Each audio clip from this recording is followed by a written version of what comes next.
Du sollst dir kein Bildnis noch irgendein Gleichnis machen, weder von dem, was oben im Himmel, noch von dem, was unten auf Erden, noch von dem, was in den Wassern unter der Erde ist.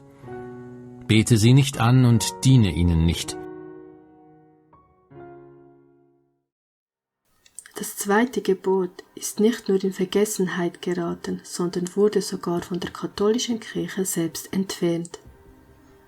Doch nicht nur, dass es entfernt wurde, der Katechismus der katholischen Kirche bestätigt sogar die Bilderlehre.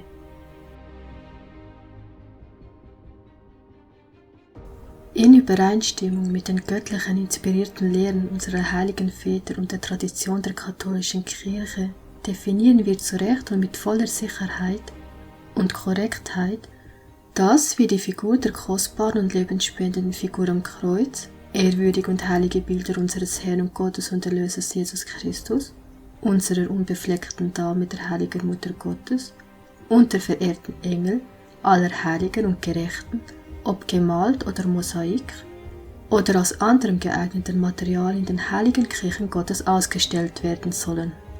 Auf heiligen Gefäßen und Gewändern, Wänden und Platten, auf Häusern und auf Straßen. Auch das Koexistieren aller Religionen nebeneinander im Sinne davon, dass man Gott auf die gleiche Ebene stellt wie all die anderen Götter, denen man in Form von Bildern huldigt und sie anbetet, kann nur möglich sein, wenn dieses zweite Gebot vergessen bleibt.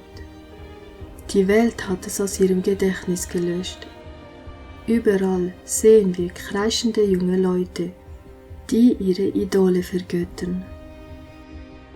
Und auf der anderen Seite gibt es sogar solche, die sich selbst zu Göttern machen.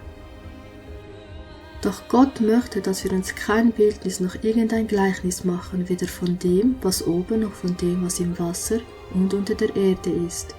Wir sollen sie nicht anbeten und ihnen auch nicht dienen.